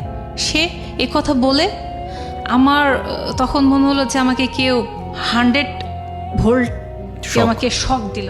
আমি পুরো থ হয়ে গেছি। আপনি একটু মাইক্রোফোনের কাছে আসেন প্লিজ। আপনি একটু আমি ওনার সাথে মানে কি বলবো আমি অ্যাকচুয়ালি বুঝতে পারছিলাম না, আমি অ্যান্সার কি দিব, রিপ্লাই কি হবে। তো এটা কি একটা মানে তর্ক বিতর্কে তখন বুঝি না। ফার্স্ট একটা পুরুষ, she was doctor right? G, very unfortunate. আর আমাদের এটা second day, right day of second of our marriage life. Right. তো সেকেন্ড ডেতে তার সাথে আমি কিভাবে কনভারসেশন করবো, আই ডিডন্ট নো দ্যাট। তো আমি শুধু তাকে বলছি যে ওকে ঠিক আছে, আমি ফোনটা রেখে দিয়েছি, উনিও ফোনটা রেখে দিয়েছেন। ওই দিনটা পার হয়ে গেছে। থার্ড ডে উনি আমাকে সকাল 11টার দিকে ফোন করছেন। ফোন করে উনি বলছেন যে ঠিক আছে, আজকে তোমার অ্যাপয়েন্টমেন্ট নিয়ে রাখছি, বিকাল 5টার দিকে রেডি হয়ে ক্লিনিকে চলে আসবা। তো আমার হাজব্যান্ড যে ক্লিনিকে জব করতেন সেটার 2টা শাখা ছিল। তো একটা শাখায় উনি বসতেন, আরও ডক্টররা বসতেন, আর একটা শাখায় গাইনিকোলজিস্টরা বসতেন, যেখানে আরও অনেক ডক্টররা বসতেন। তো সেইখানে দ্বিতীয় শাখাতে নিয়ে যাওয়া হলো। উনি ওয়েট করতেছিলেন, আমি গেলাম। যাওয়ার পরে যে সিনারিটা দেখছি, উনি জাস্ট ওয়াইফকে রিসিভ না করে উনি দূর থেকে দেখতেছেন যে আমি রিক্সাতে নামছি। উনি ওইখান থেকে আমাকে ইশারা করে বুঝাইছেন যে ভেতরে আসো, বলে উনি আগে আগে চলে গেছেন, আমি পেছন পেছন আসতেছি। আমি কিন্তু কিছু দূর গিয়ে মানুষের ভিড়ে তাকে দেখতে পাচ্ছি না। তো উনি দূরে থেকে আবারও আমাকে দেখে হাত ইশারা করলেন। মানে উনি জাস্ট ওয়াইফকে যে মানুষ নিয়ে যায় পাশে করে, এখন বুঝি যে ওয়াইফকে মানুষ সঙ্গে করে নিয়ে যায়। তো উনি জাস্ট হাত ইশারা করলেন, আমি চলে গেলাম। ঠিক আছে, পরে ডক্টরের রুমে নিয়ে যাওয়া হলো গাইনিকোলজিস্ট। উনি বসতে বললেন। উনি পার্সোনালি আমাদের চিনতেন, কারণ আমার দোলা ভাই ওইখানকার স্টাফ। সো বললো, পিচ্চি তুমি কেমন আছো? আমি কই ম্যাম এরকম অবস্থা। তো উনি আমাকে জাস্ট চেক আপ করলেন। চেক আপ করে বললেন, বলে তোমার জামাইকে ভেতরে ডাকো। কি করে? আমি কই আপনাদের এখানকার স্টাফ। তো বলছে তাই, কি করে সে? আমি বললাম যে সে ব্রিটিশ ডক্টর। ভিতরে ডাকো তাকে। তাকে ডেকে আনা হলো, তাকে বসিয়ে তখন বলা হলো যে এই ছেলে, এই পিচ্চির মেয়েটার সাথে কি করেছো? সে তো অনেক অসুস্থ, তুমি অ্যাটলিস্ট 15 দিন বাসায় আসবে না। তারপর আমাকে ডাক্তার 15 দিনের রেস্ট দিয়েছেন। তো 15 দিন উনি আসতে পারবেন না। ঠিক 15 দিন পরে উনি আমাদের বাসায় আসছেন। তো ফ্যামিলি মেম্বারদের সাথে কথা হয়েছে, তারা অনুষ্ঠানটা করবে যখন উনি এখান থেকে চলে যাবেন, মেবি 1 বছর পরে উঠায় নেওয়া হবে, এগুলো যেটা বলে ফ্যামিলি মেম্বারদের মধ্যে কথা হয়েছে। তো তখন আমার জামাই বলল যে ঠিক আছে 1 বছর পরে উঠাই নেবে, ততদিনে আমি তো এখানে থাকবো, আমার ইন্টার্নশিপ 1 বছরের এখানে থাকবে, তো আমি মাঝে মধ্যে আসব। উনি হোস্টেলে থাকতেন এবং মাঝে মধ্যে আমাদের বাসায় আসতেন। আমার বাবা একটা রুম তার জন্য দিয়ে দেন, বরাদ্দ করা হয় আমাদের বাসায়। দোতলাতে পুরো একটা রুম আমাদের জন্য ছেড়ে দেওয়া হয়। সেখানে অল ফার্নিচার দেওয়া হয়েছে যাতে তার কোনো সমস্যা নয়। টেলিভিশন থেকে শুরু করে সব কিছু ওয়েল ফার্নিশড করে দেওয়া হয়েছে, কারণ সে এসে কমফর্ট ফিল করে। কিন্তু উনি যখন 15 দিন পরে আসলেন, মানে আমি ভাবছিলাম হয়তোবা হাজব্যান্ড ওয়াইফের মধ্যে প্রেম ভালোবাসা নামক অনেক কিছু হয়, যেগুলো মুভিতে দেখি, অথবা আমার দোলাভাই। তখন আপনি এক্সপেক্ট করেই যাচ্ছেন। আপনাদের বয়সের গ্যাপ কতখানি ছিল? উনি 78, আপনি 84, so it's like 6 years. Perfectly okay. আমরা বিরতি নেব প্রিয় শ্রোতা। পারফেক্টলি ওকে অনেক সময় এইজের দিক থেকে, লুকের দিক থেকে হলেও মনের জায়গা থেকে অনেক সময় হয় না, এবং সেটার পেছনে হয়তো যথেষ্ট কারণ থাকে, কারণ ছাড়া আসলে কিছুই ঘটে না। তারপর উনি ঠিক 15 দিন পরে যখন আসলেন, তখন হয়তো বা আমি এক্সপেকটেশন আমার ছিল যে হাজব্যান্ড ওয়াইফের মধ্যে যেমন হাসি মজাক, আনন্দ ফুর্তি, গিফট দেওয়া নেওয়া, এরকম কিছু আহ্লাদ মুহূর্ত কিছু কাটাবো। উনি তখনও এসে নীরব খামোশ। তো উনি আসলে নর্মালি থাকলাম, যেভাবে চলতেছে প্রায় 1 মাস হয়ে গেছে আমাদের রিলেশনের, হাজব্যান্ড ওয়াইফের রিলেশন। উনি আসেন যান। আমার ভিতরে মেবি ধীরে ধীরে এক্সপেকটেশন অ্যান্ড ফ্রাস্ট্রেশন দুইটাই গ্রো করতেছে। মানে আমি কিছু মিলাতে পাচ্ছি না, আর কিছু মিলিয়ে পাচ্ছি না। তো সব মিলিয়ে আমার ভিতরে অনেক বেশি হাহাকার শুরু হয়ে গেল। কেন, মানে অনেক প্রশ্নবোধক চিহ্ন। হোয়াই এটা কেন হচ্ছে? এখন আমার পুরো লাইফটা এখন ওকে ঘিরে। এখন এডুকেশন এক সাইডে চলতেছে, ফার্স্ট ইয়ার সেকেন্ড ইয়ার চলতেছে, বাট এই যে সময়টার মধ্যে সে আমার লাইফে আসছে, তার লাইফটাও আমি তার সঙ্গে কাটাচ্ছি। আপনি কি অনার্স করছিলেন তখন? কোন সাবজেক্টে? এটা হচ্ছে জুওলজি। কোথায় পড়ছিলেন? এটা রাজশাহী কলেজে। ওকে। এইভাবে আমার পড়াশোনা চলছে, তার সঙ্গে আমার রিলেশনশিপও চলছে। আমি কলেজও করতেছি, বাসা মেনটেন করতেছি। তো তারপরে আমার বান্ধবীরা জিজ্ঞাসা করতো কেমন চলতেছে বলো। আমি কই হ্যাঁ উনি সুন্দর, এই সেই। তখন তো এখন সেলফি হয়েছে, তখন সেলফি নামক কই দেখিতেও তোমার জামাইয়ের ছবি। তো ওনার ছবি যখন একটা মানে ফটোগ্রাফি একটা ছবি ছিল, সেটা বের করে দেখাইছি। বলছে একদম শাহরুখ খানের মতো দেখতে, চুলের স্টাইল, মানে সৌন্দর্য অনেক সুন্দর তোমার জামাই। একদম তো দেখে মনে হচ্ছে চাচা তো ভাই বোন, মানে আমার ফেস আর তার ফেস। অবশ্য তার ফেস অনেক সুন্দর, বাট একটা চোখ বড় বড়, মানে কানেকশনটা থাকে। তো আমাদের দুইজনের চোখ, ওরটা মেবি আরও বেশি বড়, নাকটা অনেক বেশি সুন্দর, সে অনেক ফর্সা, যাই হোক সে অনেক সুন্দর। তো অনেকটা ফেসের মিল থাকতো। সে বলছে যে একদম তোমার কাজিনের মতো, এটা কি তোমার রিলেটিভ? আমি বলছি যে না, এটা রিলেটিভ না, সে ঢাকার মানুষ, আমি রাজশাহীর মেয়ে। তো যাই হোক, এভাবে চলতে চলতে 1 মাস বের হয়ে গেছে। আমার দোলা ভাই জানতে পারছেন আমার বোনের মাধ্যমে। আমার বোন আমাকে জিজ্ঞাসা করছিল যে কেমন কি, কিছু পার্সোনাল মুহূর্ত বোনদের সাথে, চাচি ফুপুদের সাথে শেয়ার করা যায়। তো আমার বোন জিজ্ঞাসা করছে কি ব্যাপার, কেমন কি। তো আমি অনেক কিছু বলছি। তখন আমার বোন এসে আমাকে বললো যে তোমাদের রিলেশনটা বিল্ড করতে হলে তোমাদের মধ্যে মোহাব্বত দরকার, তো দুইজনের মধ্যে ইন্টিমেসি দরকার, দুইজনকে সময় দাও। তো এইভাবে সময় দাও, ও তো সময় দাও বোঝে না। তো আমার দোলাভাই একদিন তাকে ডাকছে বাসায়, ডেকে বলছে যে তোমরা দুজনে রেডি হও। আমি আমার হাজব্যান্ডকে বলছি যে দোলাভাই বললো তোমাকে রেডি হতে, তুমি রেডি হও। বলছে কেন, কোথায় যাব, কি ব্যাপার? আমি বলতেছি দোলাভাই কোথাও নিয়ে যাবেন আমাদের, মনে হয় কোথাও বেড়াতে। কোন জায়গায় নিয়ে যাচ্ছে, কেন নিয়ে যাচ্ছে? উনি অনেক মানে প্রশ্ন করতেছেন, তার প্রশ্ন শেষ নেই। আমি বলতেছি উনি রেডি হইতে বলছেন, আমি রেডি হচ্ছি, তুমিও রেডি হও, পরে গিয়ে দেখবো। উনি আমাকে বলেন নাই কোথায় নিয়ে যাবেন, তুমি রেডি হও। তো উনি রেডি হয়েছেন। হওয়ার পরে আমার দোলাভাই আমাদের দুইজনকে জাস্ট কিছুটা সময় আমাদের দুইজনকে বোঝার জন্য, দেওয়ার জন্য, আমাদের নদীর ধার আছে যেখানে সবাই ঘুরতে যায়, তেমন একটা ভালো প্লেসে, একটা প্রাকৃতিক সৌন্দর্য একটা জায়গাতে নিয়ে যাওয়া হয়েছে। ওইখানে ফুচকা চটপটি সবাই খাচ্ছে, গল্প করছে, কাপল বসে বসে হাত ধরতেছে, মানে যেটা অ্যাজ ইউজুয়াল হয়। তো এখানে নিয়ে গেছে এবং বলতেছে যে দেখো তোমরা এই জায়গায় বসো, আমরা ওইদিকে গেলাম। আমার বন্ধুলা ভাই চলে গেলেন আর এক সাইডে, আমাদের এক জায়গায় দিয়ে গেলেন। উনি পাশে বসে আছেন, আমি পাশে বসে আছি, বাট উনি আমার সাথে কোনো রকমের কোনো কথা বলতেছেন না, খামোশ। আমি ভাবতেছি হয়তো বা শাইনেস বা এটাই ন্যাচারাল, বা কথা বলতেছেন না কেন। আমার বন্ধুলা ভাই মেবি দূরের থেকে ফলো করতেছিলেন যে আমাদের মধ্যে কোনো কথাবার্তা হচ্ছে না। আমি তাকে কিছু জিজ্ঞাসা করলে উনি হয়তো বা হ্যাঁ অথবা না, অথবা মাথা নড়িয়ে উত্তরটা রিপ্লাই করতেছেন। তো এভাবে কিছু সময় অতিবাহিত হওয়ার পরে আমার পুরো টোটাল মুহূর্তটা আমার একদম খারাপ লাগতেছিল যে আমরা আসলাম দুইজন হাজব্যান্ড ওয়াইফ, বাট আমরা প্রেমিকার মতো হাসি, একটু লাউডলি হাসা, জলিনেস বা আনন্দ করতেছে, কথা বল। আমিও চুপচাপ বসে রয়েছি, সেও চুপচাপ বসে রয়েছে, সেও সোজা দেখে, আমিও সোজা দেখি। আমাদের দুইজনের মধ্যে সে জিনিসটা একদমই মানে আমার ভেতর থেকে ফিল হচ্ছে না, কারণ উনি আমার সাথে সেভাবে আসতেছেন না, আমি ওনাকে পাচ্ছি না সেভাবে। আমার ভিতরে আরও বেশি খারাপ লাগতেছে, কি করব আল্লাহ, কেন এরকম হচ্ছে। চলে আসলাম, ব্যাগ বাসায় আসলাম। রাতে উনি নিয়ে ফার্স্ট ওই দিন রাত্রে, আমাদের বের 1 মাস পরে ফার্স্ট ওই দিন রাতে উনি আমার সাথে কিছু কথা কাটাকাটি করে। কেন তোমার দোলা ভাই আমাকে নিয়ে গেল, কেন নিয়ে গেল? ওকে, উনি এটা ঠিক মতো নেন নাই। তুমি আমার ওয়াইফ, তোমার সঙ্গে আমি তো ঘরে সময় কাটাইতে পারি, তোমাকে নিয়ে বাইরে যাওয়ার কি আছে? তোমাকে বোঝার জন্য আমাকে বাইরে নিয়ে কেন যাইতে হবে? ওনার এই কথাটার অ্যাকচুয়ালি অ্যান্সার আমার কাছে ছিল না। মানে আমি বলতে গেলে একটা ডাক্তার মানুষের সাথে কথা বলবো, আমি নর্মাল লাইনে পড়ি, আর আমাদের বংশের ফার্স্ট ডাক্তার জামাই যাকে বলা হয়, ঢাকার ছেলে জামাই, সে একটা ভালো ফ্যামিলি বিলং করে, তার ফ্যামিলিতে সবাই ডাক্তার, সবাই ইঞ্জিনিয়ার, সবাই হাই কোয়ালিফাইড। তো আমি তার সাথে তর্ক কখনোই করব না, আমি একদম চুপচাপ ছিলাম।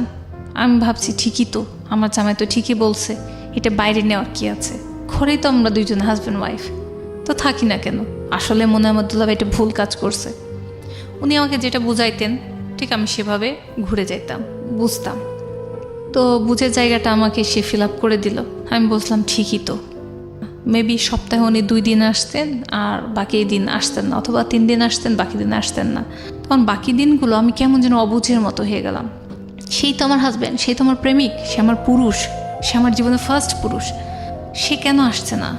সে হুট করে আসে, হয়তো বা দেখা যাচ্ছে রাত 11টা বেজে গেছে, শুয়ে পড়েছি, আমি কাঁদতেছি, কাঁদতে কাঁদতে কাঁদতে কাঁদতে আমার বিছানাটা পুরো ভিজে গেছে, বালিশটা ভিজে গেছে, উনি আসছেন।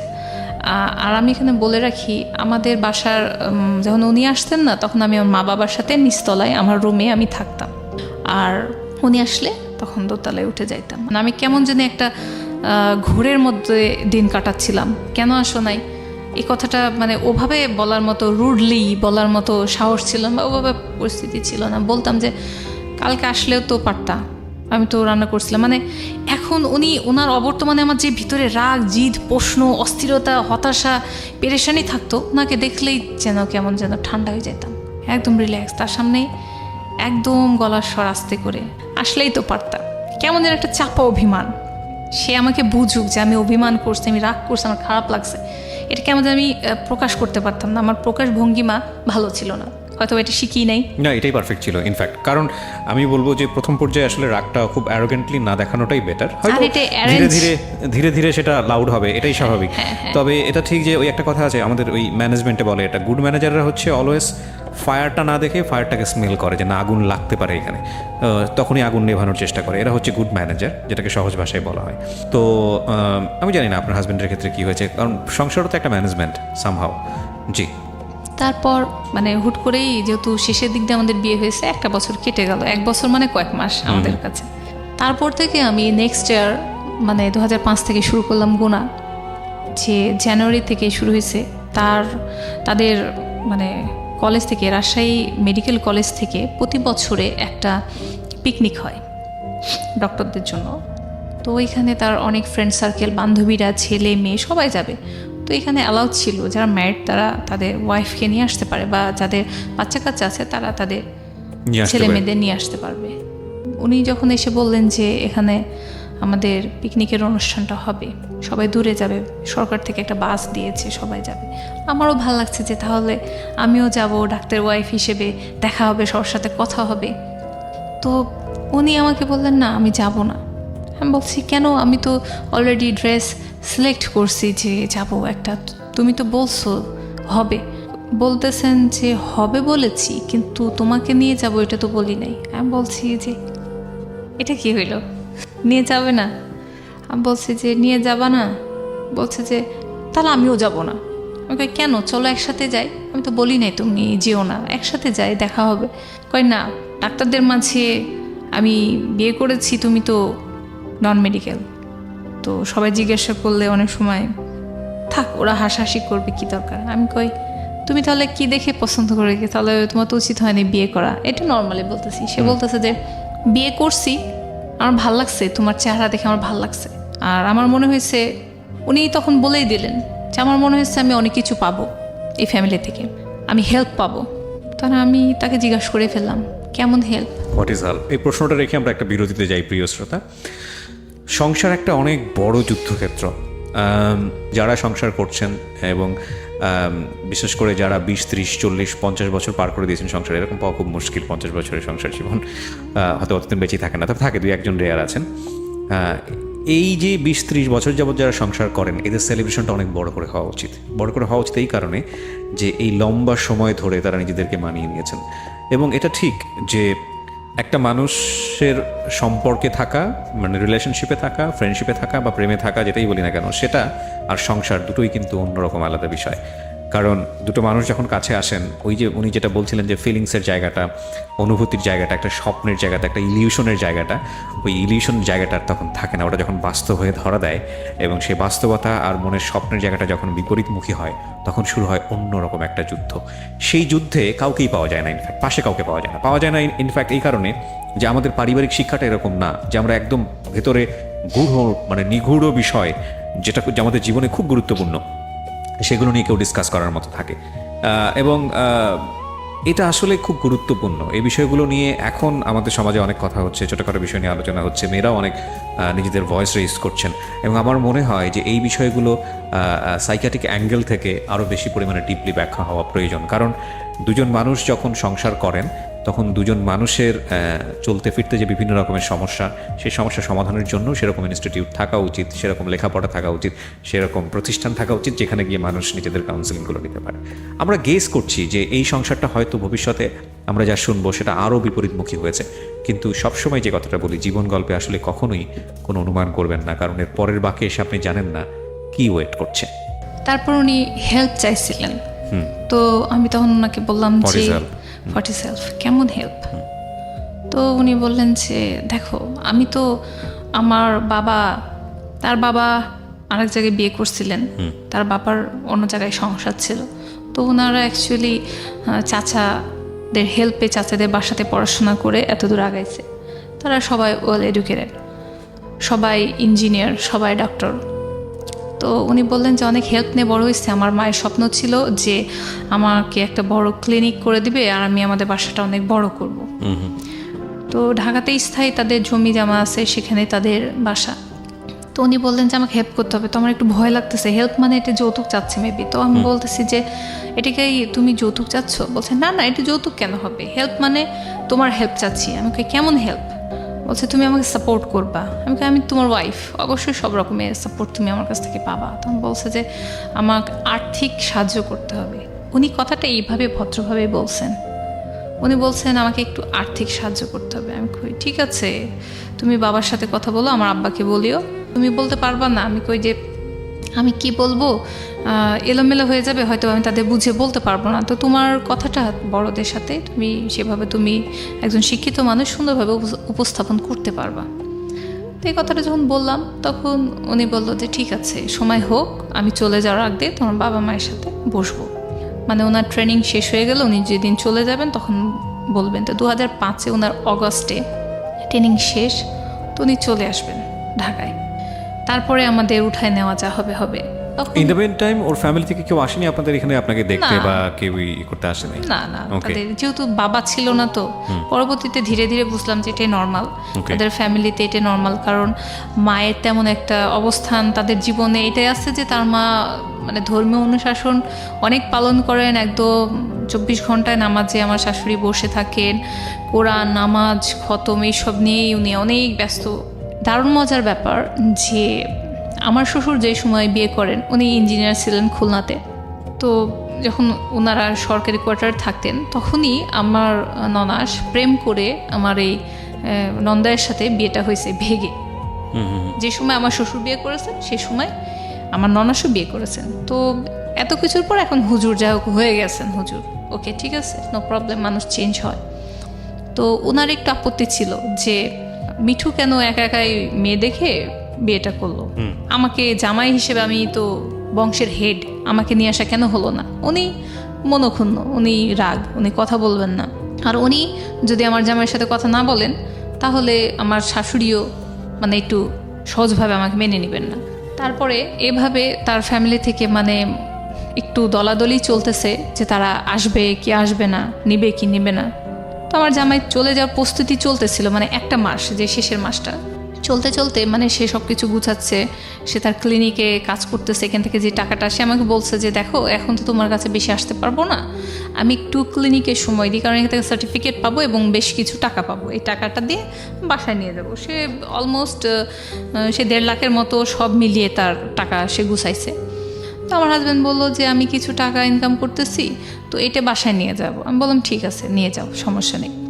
কিন্তু পরবর্তীতে হুট করেই জানলাম যে শেষের একটা মাসটা তো অনেক কিছু জানতে পারছি হুট করে যখন সে আমার বাসাতে আসতো সপ্তাহে 1 দিন বা 2 দিন, 1 ঘন্টা 2 ঘন্টার জন্য, অথবা ওভারনাইট, তো যদি কখনো দুপুরে আসতো কিছুক্ষণ থেকে বৈকালবেলায় চলে যেত, তখন সে আমার সঙ্গে আছে। এই সময়তে কল আসে বারবার, তার কিন্তু মোবাইল আছে, কল আসে। আমি আগে বলছি আমার মোবাইল ছিল, কল আসে, তো উনি কল কেটে দেন।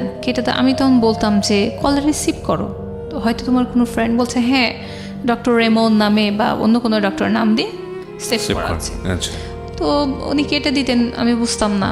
আমি তো মনে করি হ্যাঁ ফ্রেন্ড সার্কেল, ডাক্তার মানুষ থাকতেই পারে, ডাকতেছে। উনি কাটতে এক সময় পুরো মোবাইল বন্ধ করে দেয়। আমি বলি যে তোমার ফ্রেন্ড ফোন করতেছে, কেটে দিচ্ছ বা সাইলেন্ট করে রাখো, কিন্তু ফোন বন্ধ করে দিলে অনেক পেশেন্ট তো ফোন দিবে তোমাকে এখন ডিউটির সময়। থাক বাদ দাও। তো আমার ভেতর থেকে কেমন যেন বলে না, মেয়েদের একটু সিক্স সেন্স একটু বেশি থাকে, সন্দেহটা আসাটাই স্বাভাবিক। হ্যাঁ, এটা থাকে। তো আমার কেমন জানি খটকা লাগতো। আমি দেখতেছি, আমি সন্দেহ করি না, কিন্তু বলতেছি সন্দেহ করি না, কিন্তু কেমন জানি খটকা লাগতেছে তার অ্যাটিটিউডে। সে কেটে দিচ্ছে, মোবাইল বন্ধ করে দিচ্ছে, তার ফ্রেন্ডরা তো ফোন করে, আমার সামনে রিসিভ করে। তো সে যখন ওয়াশরুমে বা বাইরে কোথাও একটু কিছু সময় জন্য যাইতো, এটা চোরামি বলতে হয়, এটা অভদ্রতা বলতে হয়, কিন্তু আমি সেই অভদ্রতা করেছি। তার মোবাইলটা অন করে, এটা জানি না ওয়াইফরা করে কিনা, সেটাই ফার্স্ট আমার ছিল যে তার নাম্বার চুরি করা যাকে বলে, তার সেই নাম্বারগুলো আমি চুরি করছি। ডায়াল নাম্বার বা রিসিভ অত ভালো করে বুঝি না মোবাইল চালানো। তারপরে তার ডায়াল আর রিসিভ এরকম নাম্বারগুলো একটু টুকে নিয়ে তাড়াতাড়ি আবার মোবাইল বন্ধ করে রেখে দিয়েছি। এই অন্যায়টা করছি, কিন্তু করাটা আমার মানে আমার জন্য সুখকর হয় নাই। হয়তো অনেক কিছু না জানাই বেটার আমার জন্য ছিল। তো আমি তখন সেই নাম্বারটুকে নিয়ে বললাম যে মোবাইল নেই, সো এটা বাইরে গিয়ে, ওটা আগে দোকান এখনও আছে কিন্তু এখন সেটা নেই, বাইরে দোকানে গিয়ে, মোবাইলের দোকানে গিয়ে টাকা দিয়ে মোবাইল নিয়ে কথা বলতে হতো। তো এখন আর মনে হয় সেটা হয় না। তো আমি দোকানে গেছি, মাকে বলছি মা কিছুক্ষণের সময়ের জন্য বাইরে থেকে আসতেছি। আমি বাইরে গিয়ে টাকা দিয়ে মোবাইলে দোকানে গিয়ে তখন নাম্বার ডায়াল করে, যখনই নাম্বার ডায়াল করছি ওই পার্ট থেকে আমার কাছে একটা আওয়াজ আসে মেয়ের। তখন আমি হয়ে গেছি, ডাক্তার রেমন, মেয়ে। তারপর আমি বলছি হ্যালো আপু, আসসালামু আলাইকুম। তখন বলছে ওয়ালাইকুম আসসালাম। জি আপু আপনি, আমি একটা মানে অন্য একটা নাম বলছে, আপু আপনি এই না? বলছে না আমি রেনু। আপু আপনি জায়গাটা কোথায় ছিল আপু? আপনি না বলছিলেন আমাকে ফোনে, আমি ভুলে গেছি। আমি জাস্ট বানিয়ে আন্দাজেই কথা বলতেছি তার সাথে, মেয়ে মানুষ কথা বলাই যায়। আপু আপনার এখানে আসতে চাইছিলাম, আপনি ঠিকানাটা যে কী বলছিলেন আমি ভুলে গেছি, আপু আর একবার বলবেন? কেন, ভার্সিটি এত নম্বর হল। সে যাক হলের নাম বলছে। আমি তখন ঠাস করে ফোনটা, তার নামটা শুনে, তার প্লেসটা শুনে, আমি লোকেশন শুনে আমি কেটে দিয়েছি। তখন আমি পুরা হয়ে গেলাম যে আমার হাজব্যান্ডের হয়তো বা কোনো মেয়ে বান্ধবী আছে, এবং সেটাই বান্ধবীর চাইতে একটু বেশি। সে ডক্টর রেমন না, সে একটা রাজশাহী ভার্সিটিতে পড়া, একটা ম্যাথের সাবজেক্টে পড়া একটা মেয়ে বান্ধবী। তো তার সাথে অ্যাজ ইউজুয়াল থাকবে মেডিকেল স্টুডেন্টদের সাথে বন্ধুত্ব, এভাবে একটা মানে ভার্সিটির মেয়ের সাথে নিশ্চয়ই এটা রিলেশনশিপটা অনেক গাঢ়। আর সে যেহেতু নামটা চেঞ্জ করে আসছে, আমার খুব খারাপ লাগছে। আমি ওনার ক্লিনিকের সাথে চলে গেলাম, বাসায় ফেরত না এসে আমি সেই বাইরে